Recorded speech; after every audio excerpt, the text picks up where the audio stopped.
Saint-Émilion is one of the wine regions in the right bank of Bordeaux that is known for producing some of the most incredible red wines in the world.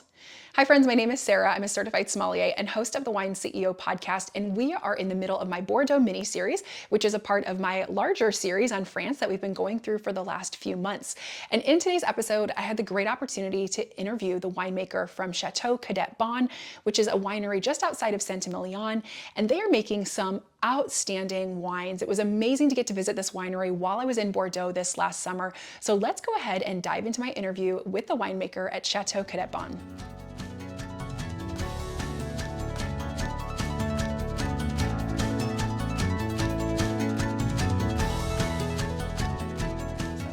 Well, Wine CEO podcast listeners, I'm so excited because today I'm at Chateau Cadet Bon in Saint-Emilion, Bordeaux, and I'm here with Vincent, who's the winemaker. Hello. And we are here to talk to you a little bit about Saint-Emilion. So Vincent, welcome so much to the Wine CEO podcast. Thank you. Thanks for being here. Of course. So would you mind telling us a little bit about Saint-Emilion and what makes this region so unique within Bordeaux? Well, there is within, and not just speaking about Saint-Emilion, but there is everything is always different, first of all. And I would definitely say that it's all depending on the source that would you have. Just because, well, as we do like complicated things here in France, would say that we have a kind of what would you call a classification in here. So depending where we are, depending where we do on the lands, we might be or never be higher or lower inside that classification due to the lands. So all about the source in here. Awesome. And here at Cadet Bon, you make two wines, right? And you focus specifically on the Merlot and Cabernet Franc grape varieties, correct? Yeah. So is that unique to Saint-Emilion?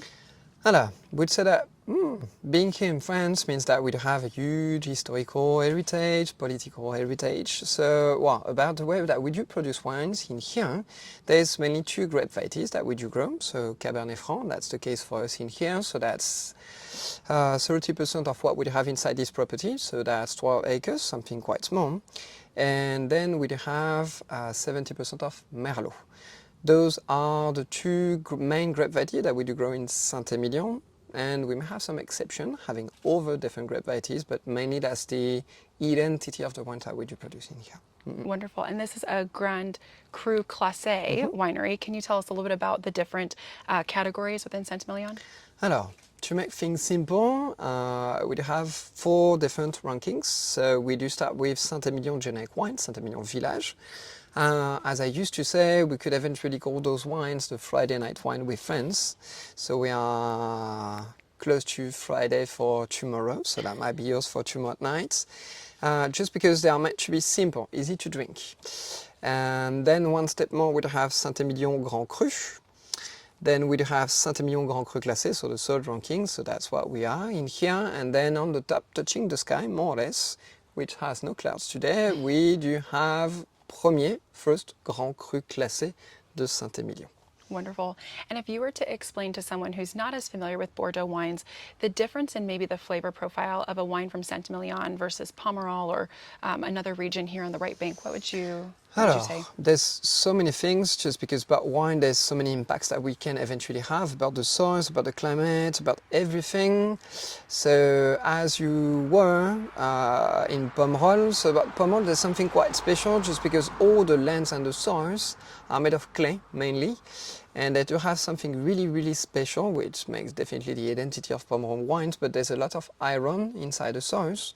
So being here in Saint-Emilion, we'd have clay, so you can count with on the top of the hills with 50 to 1 meter of clay, more or less, and then limestone just under. When you're talking about the left bank, so dividing Bordeaux in 2 different parts with the main Garonne River in the middle of Bordeaux. So you have the right bank, Saint-Emilion, you'd have the left bank. And mainly for the left bank, there's different grape varieties, mainly grown, so Cabernet Sauvignon, depending the soils. A bit closer and with a bit of less altitude. So just because depending the soils, depending the weather, we may have totally different ripening process that helps better and to get better and more qualitative berries depending where we are. So there's many different impacts that we can eventually think about having those differences, about those different appellations or regions where we are here in Bordeaux. That's great. Thank you. And I know on the left bank, the 1855 classification obviously carries a lot of weight in the status of the wineries. But here in Saint Emilion, you were sharing earlier with us that every 10 years there's a new classification that's created, right? So can you explain that to us a little bit about what would allow a winery to be put into a certain classification and then that could change 10 years later? Alors, about the fact that for the left bank, so that main classification of 1855, and we did not have that much changes. So being here in Saint Emilion, that's right, you're right, you would have a renovation every decade. So that was the case last year, so 2022. Every decade we might raise, we might eventually drop or stay the same inside that classification. And there is that about the main reason why about that renovation, just because it's all linked with something that we do eventually call consistency in quality. So being sure that all the different properties, depending where we are in Saint-Émilion, have been producing for the main decades qualitative wines, and if they are able to stay or not inside that classification. Well, obviously it's not as simple as it seems to be with my own words, but well, that's the main idea, being able to raise, to drop, or to stay the same depending on the quality of wine you've been producing. Wonderful. And you've been at Chateau Cadet Bon for how many years? It's been 2.5 years. Okay, wonderful. And for the history of this winery, do you know how old the winery is? It's coming from the 13th century, so there's a few years that we do produce wine in here. Yeah. That's amazing. Wonderful. So Vincent, obviously the Chateau Cadet Bon wines are not available to be exported. You only sell them here within the Bordeaux region. So if someone wanted to learn more about these wines or come taste them, what does it look like to come visit the winery? Well, more or less, we are 5% working here, so all with a lot of passion.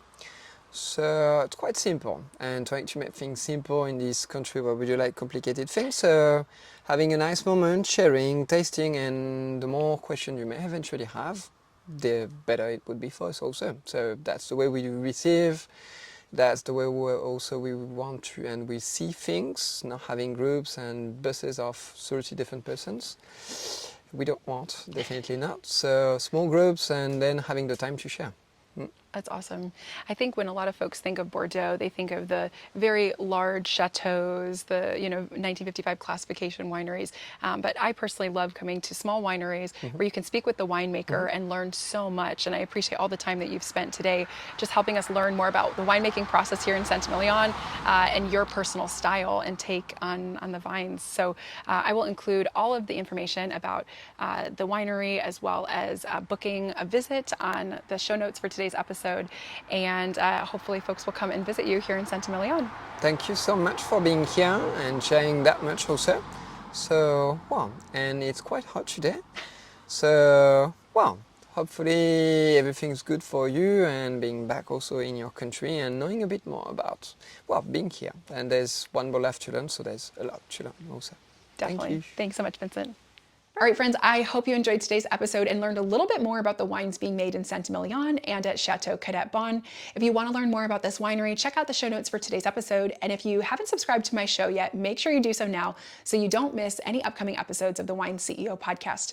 If you have questions about this episode or wine in general, you can always send me an email, sarah@thewineceo.com, or drop me a DM on Instagram @thewineceo. I hope you drink something new and delicious this week, friends, and I will catch you all next Wednesday in the Wine CEO podcast.